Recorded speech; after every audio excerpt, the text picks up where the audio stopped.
but I would like to use this time for us to hear from Marissa Hitchcock. So she's going to talk to us about speaking with people with diabetes. This has been timely in our conversations and presentations today, so thank you for walking us through this topic, Marissa.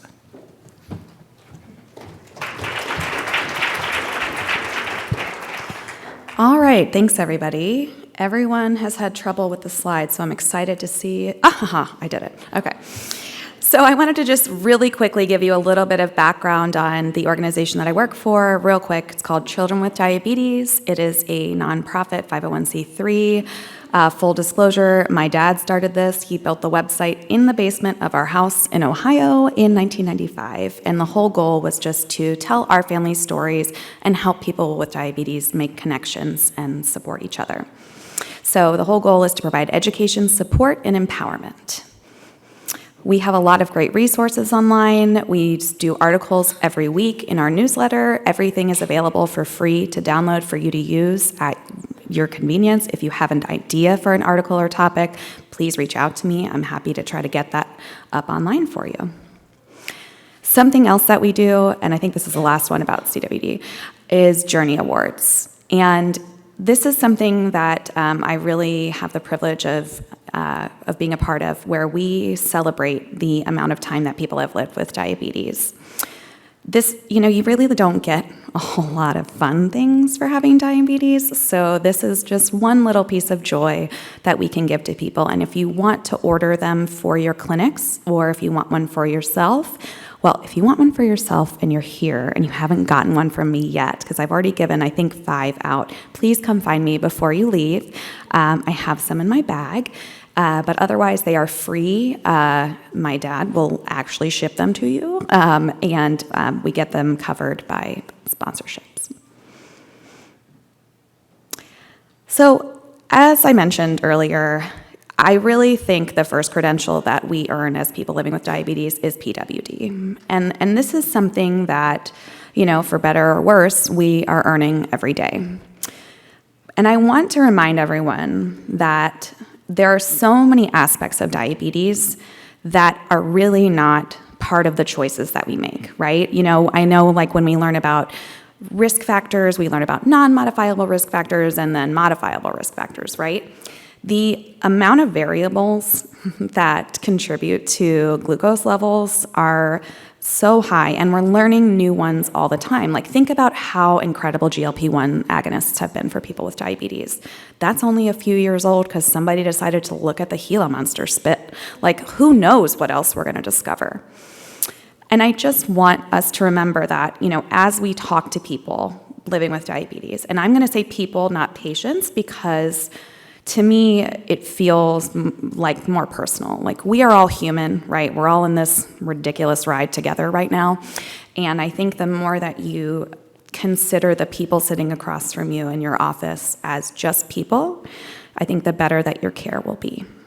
This is a picture of, I don't even know what day this is. I'm using the Trio app. Dr. Rayhan Lal from Stanford set me up. My level of understanding on how to set this up is minimal, but it's an amazing system that has helped me a lot.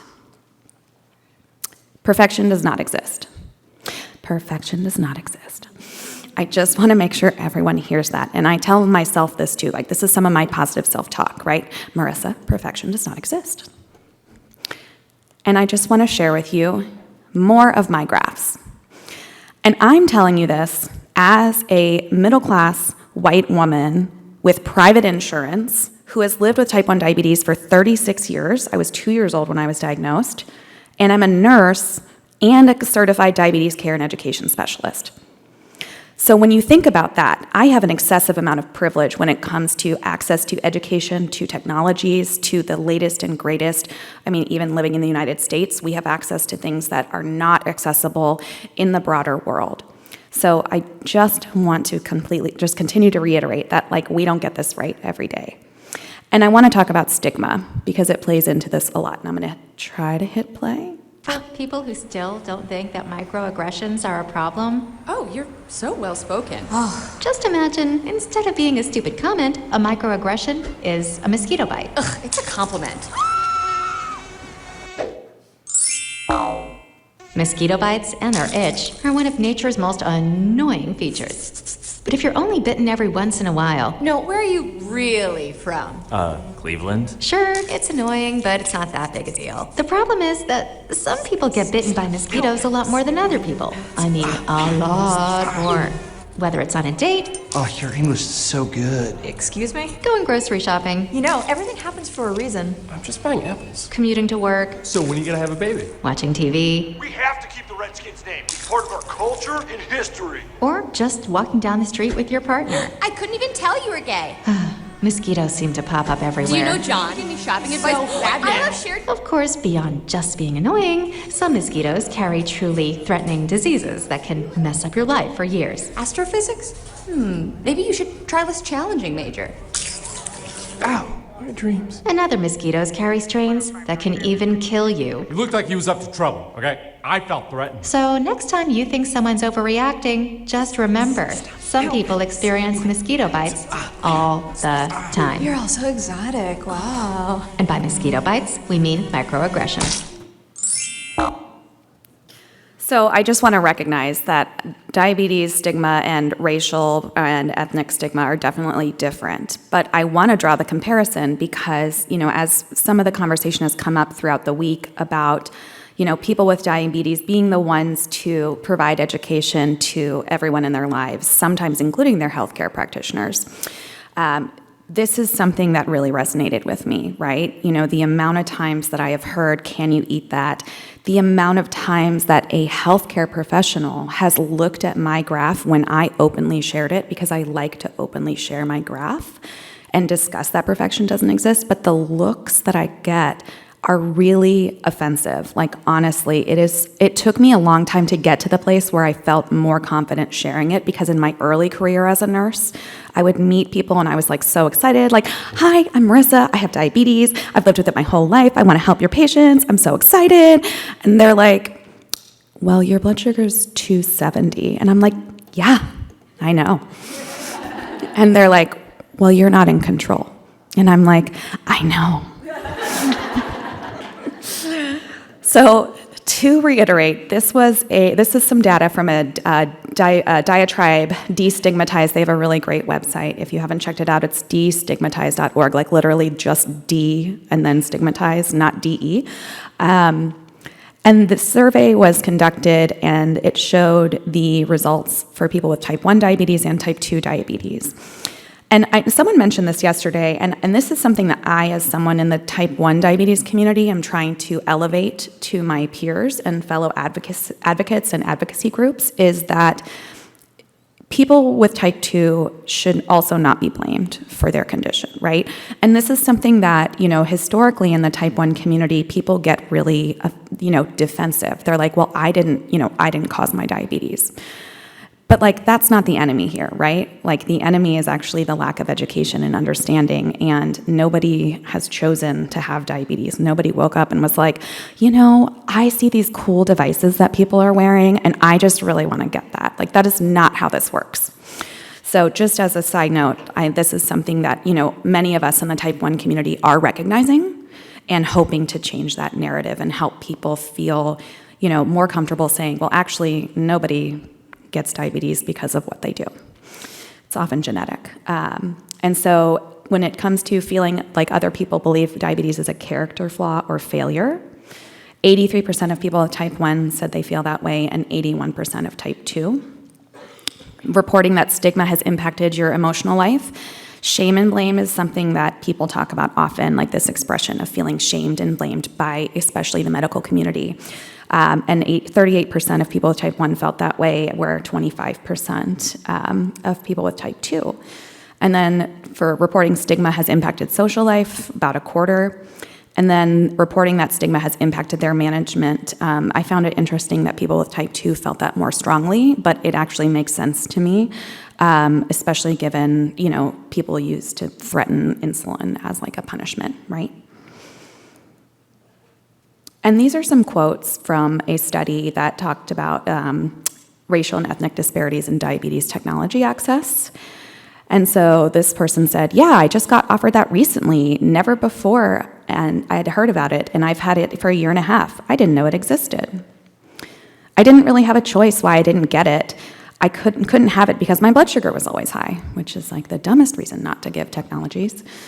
And he said if I was just a bit more responsible, if I'm getting my numbers under control, he would see if I could get the pump or not. I mean, we don't do this for other disease states, right? Like, what other disease state are you like, well, you have to pass this test first, and then I'll give you your blood pressure medication? Like, that's not how we think about it. So why are we doing that for diabetes? I don't know the answer, but I want you to think about it. And now I'm going to talk about language, and I just want to also preface this as we are all human. You know, I said that earlier, but I'm just going to say it again. We all make mistakes. We are all learning. You know, I've heard throughout this event and through every event, and even in my, I work at Cincinnati Children's part-time as well, and I work in the, quote, high-risk clinic, and I really don't like using that term. Because how would you feel if someone's like, oh, that's a high-risk person, right? Now, to be fair, I'm high risk for calling you out on your language, so you can definitely take that assessment. But I don't think that would feel very good, and I don't know if we have a better term for that in our community yet. So if anybody has great, concepts or ideas, the best thing that I've come up with is like someone who would benefit from wraparound services, or someone with many social determinants of health or barriers to care. But we're all learning, right? And we will get there, and we will try. And that's all that matters, is that we're trying. Some people with diabetes strongly identify with being diabetic. I didn't even like saying that. That was, anyway. However, when you are talking about other people with diabetes, even if you have diabetes, I think you should say person with diabetes, because the way that it makes me personally feel as a person with diabetes when someone calls me a diabetic is that is the broad swath of who I am. Like, oh, well, you're a diabetic, so you should know better. Like, that's a lot of the context in which I've heard that word, right? And although my career is diabetes and a lot of my life is diabetes, I am also like, an adult woman. I have 2 dogs. I have 2 kids. I like to salsa dance. Like, I love my paint by numbers. It's not just what is my blood sugar right now? What did I eat? Oh, crap. That pancake that I ate for breakfast caused me to go high. Anybody else? Even though I gave the insulin early. But, oh, yeah, it's day 7. I need to take my GLP-1 today. So, of course, I'm more insulin resistant. Like, these are the conversations that I have in my head, right? And compliant, oh God, I just can't. The word compliant is really like the F word to me. Like, you are telling me, as someone who works my ass off every day to try to keep my blood sugars in this tight range, that I am messing up, that I'm not working hard enough. And that sucks because, again, like, did you hear my thought process? Like, when I pre-bolused, I didn't think about it being day 7 of my GLP-1, that I actually am due to take it when I get home tonight, if I make it home. I didn't think about that I'm dehydrated, that I had some alcohol last night and I went low, and then I have this rebound high this morning, right? And I'm on a freaking AID system that's supposed to be doing this work for me, by the way. And I would like to challenge the comment about using adherence versus compliance. The whole concept is trash, respectfully, because of the reasons I've mentioned, right? Like, the whole concept of having enough variables in your control, it's just a farce. Like, it's not the reality that we live in. So I challenge you to think about it as barriers. Like, as a nurse, as a diabetes educator, my goal is to talk to you and find out what you're struggling with. What is your biggest barrier? How can I support you? How can I validate the struggle that you're going through? How can I make you feel better? How can I help you feel empowered? And how can I connect you to other people so that you feel supported when you leave this clinic? Control. I don't even know if I need to get into this one because I feel like we've talked about it. I just want to mention, weight shaming. I think if you haven't learned the term weight shaming, I would highly recommend looking into it and doing some reading. And I am by no means an expert in this area, but as someone who's been taking a GLP-1 for a little over a year, I will tell you that, again, I can't reiterate this enough, that commenting on someone's appearance is completely unnecessary. So I got divorced this year also, okay, right? And you're going to hear, I'm such an open book, sorry. But the stress of divorce has been it was so high, and then I'm so relaxed now, right? Because my life is so much more peaceful. And people are like, oh, Marissa, you look great. And I'm like, yeah, it's the GLP-1 and the divorce. But also, I want to be acknowledged for the struggle that I went through to do all of those things, not just this medication that I'm taking that's changed my body shape. I'm still the same human being, right? So I just would recommend not commenting on appearance. And that's not to say oh, I love your dress. Oh, you look, oh, you look happy. Those things are totally fine. And maybe everybody's a little bit different. But more than words, people will forget what you said, people will forget what you did, but people will never forget how you make them feel. And that's a quote from Maya Angelou, and it's just a great quote.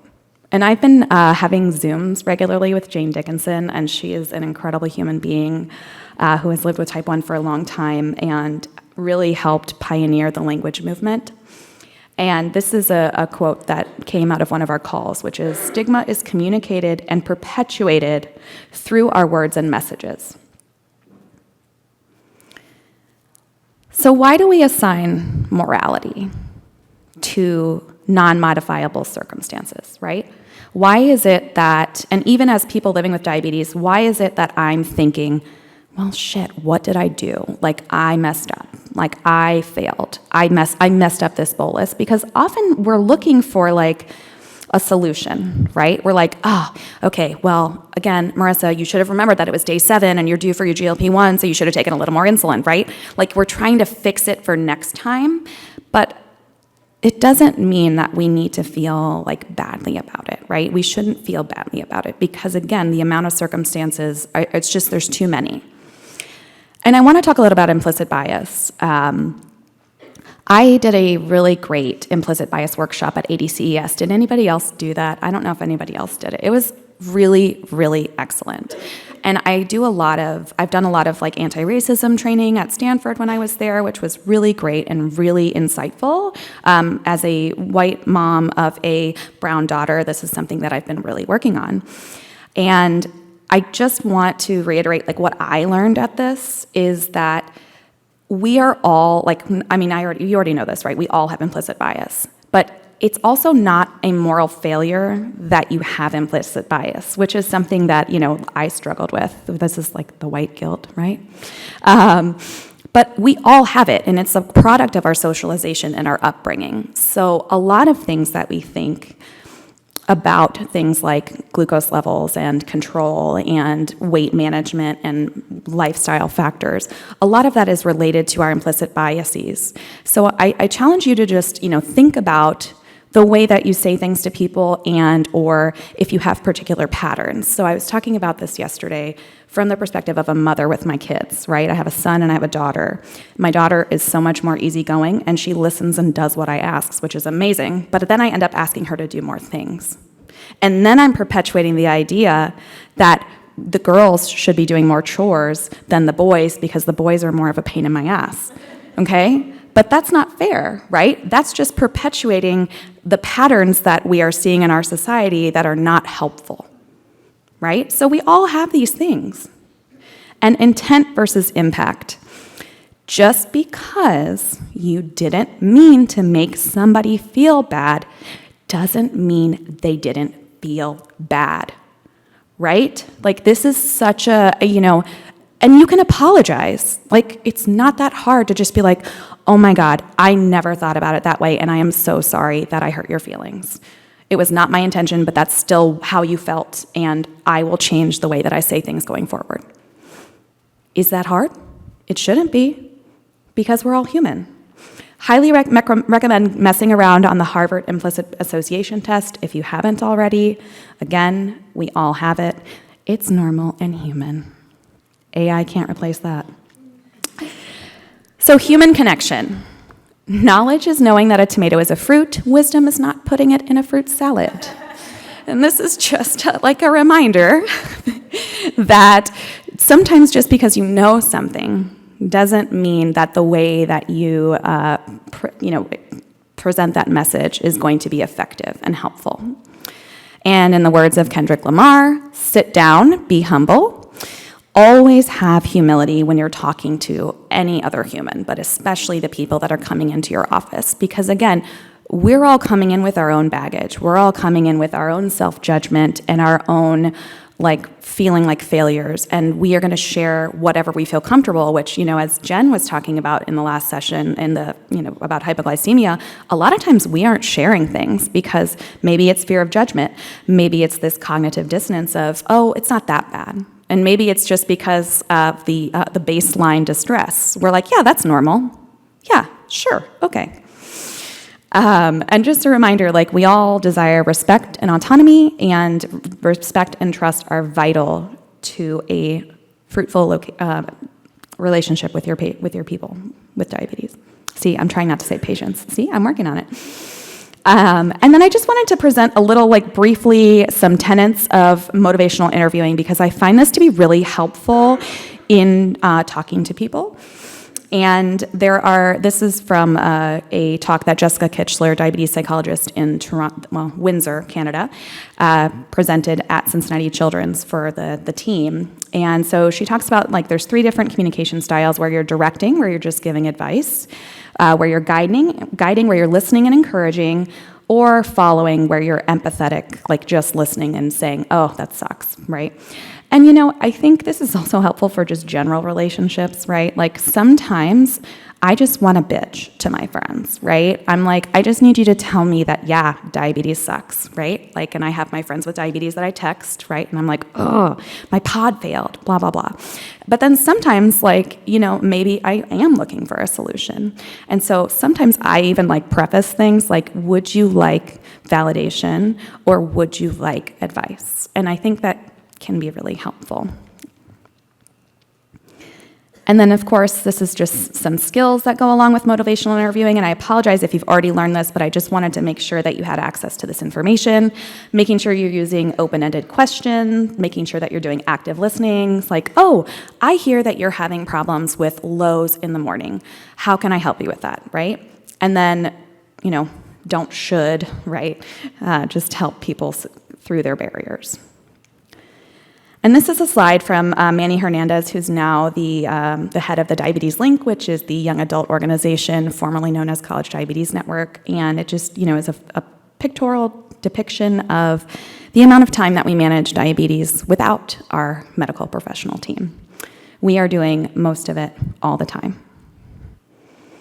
And then this is just a reminder of all the variables. And then these are some quotes that I have experienced in my life. And so signal loss, great. A bleeder, awesome. An infusion set where part of the tubing broke off and I couldn't reconnect it. I don't even know how that happened, honestly. And so at my last eye visit, asked me why I don't want to go back to the eye doctor. They said, your A1C is pretty good for a type 1 diabetic. And I'm cool. No retinopathy, right? Thanks, that's all I needed. Why are you always alarming?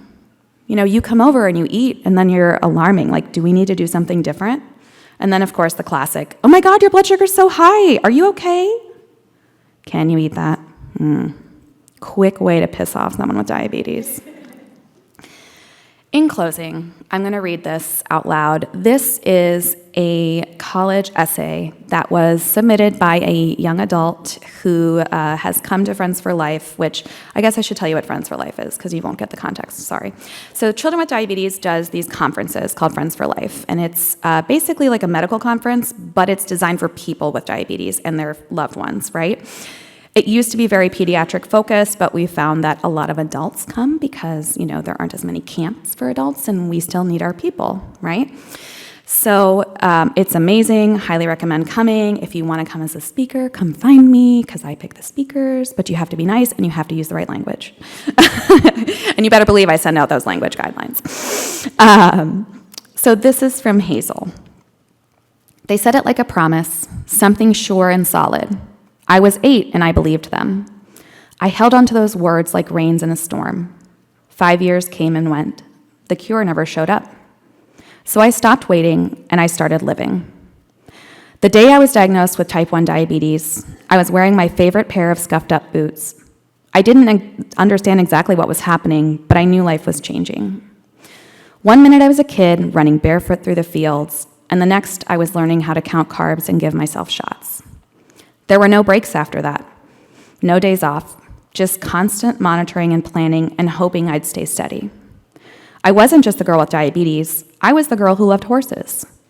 Even before I could walk, I'd press my face to the screen whenever a horse galloped across it. I watched Racing Stripes so many times, I wore out the DVD. Horse, horse, horse was basically my first sentence. When I get to be around them in life, something clicks. Horses didn't ask me about my blood sugar. They didn't flinch at my insulin pump. They just looked me in the eye and waited to see if I'd show up with calm, with confidence, with presence. And when I'm with them, I'm whole. I'm not broken, I'm whole. Living with type 1 isn't just a medical condition. It's a full-time job. You manage numbers like a math teacher, prep like a survivalist, and stay cool under pressure like a firefighter. You do it while trying to be a normal kid. I learned fast that most people don't get it. Some were kind, some weren't. I was bullied, left out, even blamed for things I couldn't control. I didn't let that break me. I kept showing up at school, at the barn, in life. Boots on, shoulders back. I smiled when it was hard. I kept going when it hurt. Slowly, I learned that resilience isn't always loud. Sometimes it's quiet and steady, like the rhythm of hooves on dirt. When I was 13, I went to the Friends for Life conference. For the first time, I wasn't the weird diabetic girl. I was just another kid who got it and was gotten. That week changed everything. I realized that my story could help someone else feel less alone. So I started BG Waves, a lifestyle brand for people with type 1. I built the website, designed the clothes, and wrote out my stories.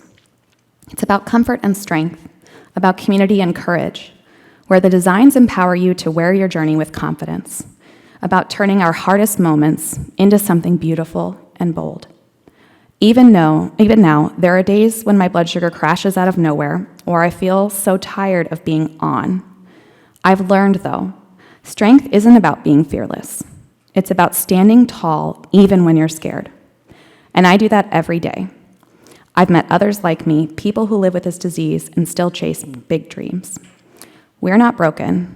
We're built different. We rise again and again. So no, I don't know when the cure will come, but I do know this. I've got boots on my feet, horses in my heart, and a fire in my soul, and I'm not going anywhere. And in closing, I just published an article during the last session that is going to go out in our newsletter this week, and I have a QR code that if you want to, you can follow my glucose data. This is my Night Scout website, so it will show you all of the different things, and if it ends up being like too many people using it, I think it's going to crash out, according to Rayhan. I don't know. But I am doing this as Marissa, PWD. I want people to see that there is no perfect, because this message is not always presented, right? And the title of my article is, Diabetes Real Life, Instagram versus Reality. And that's what I want to share with people living with diabetes, and feel free to share it with anyone you think it will help. Thank you.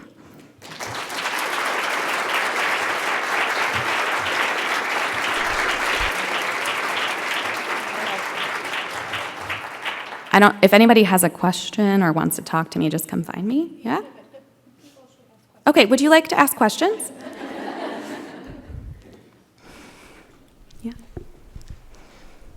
He's coming with the mic. I got you right here. One second. I just want to make more of a statement. First off, thank you so much for saying everything you did. In 1987, my mom told me I was not a diabetic. I just happened to have diabetes, and that's definitely impacted the way I see everything. I think the language movement is huge, and I would just implore people to remember it's not just about how we talk, it's how we chart. People can see our notes. Yes. It's how we write our academic articles. You will know I'm the reviewer if it says, please change all your language, because I just want us to recognize it's not just in the patient visit. And like you said, it's 8,760 hours in a year we spend with our providers. So thank you for everything you said. Thanks, Jen.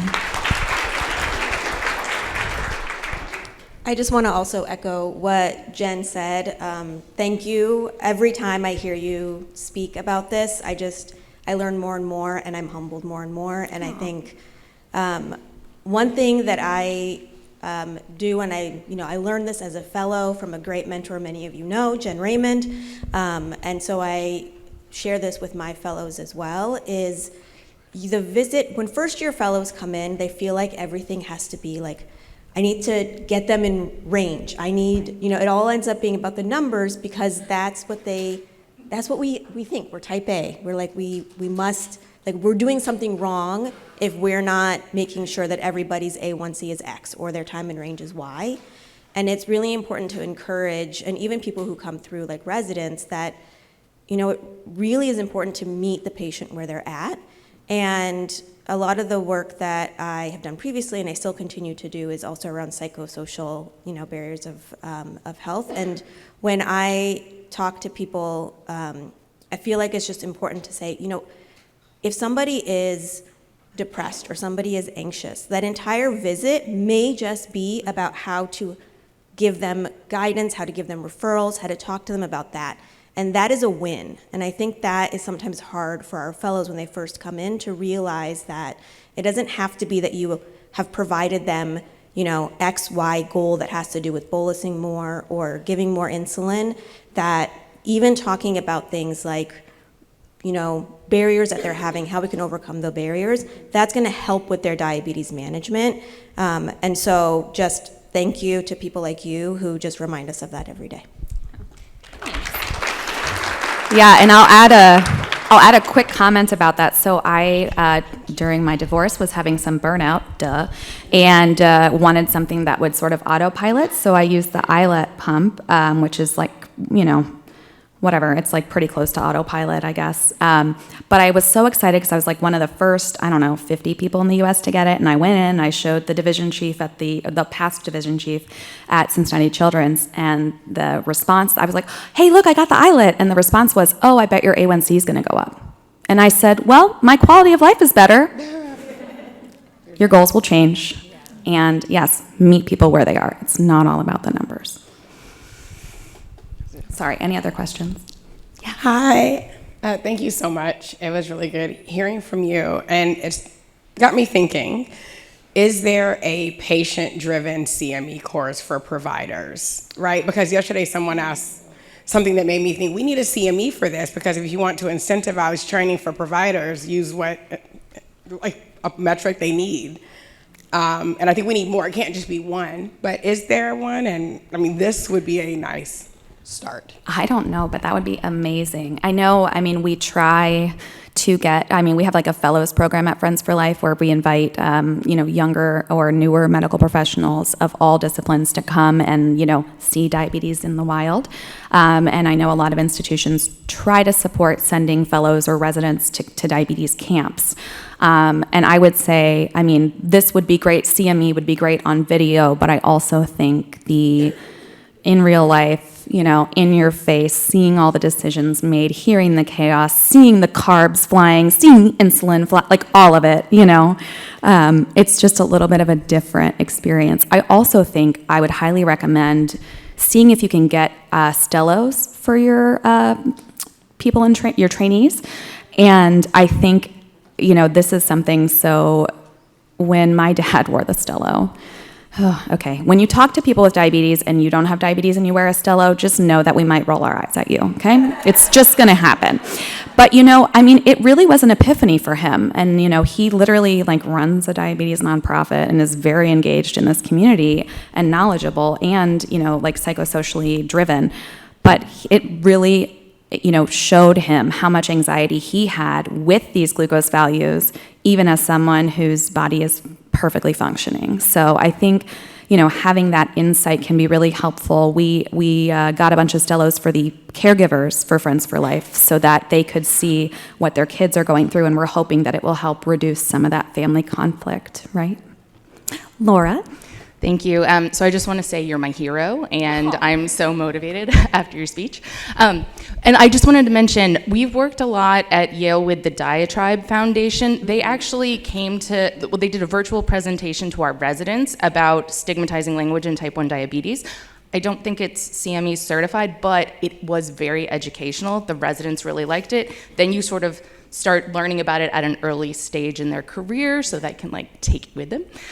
So I think that's been really great, and they're trying to reach out to other healthcare professionals to present to healthcare professionals about that. So Diatribe, destigmatize. Yeah.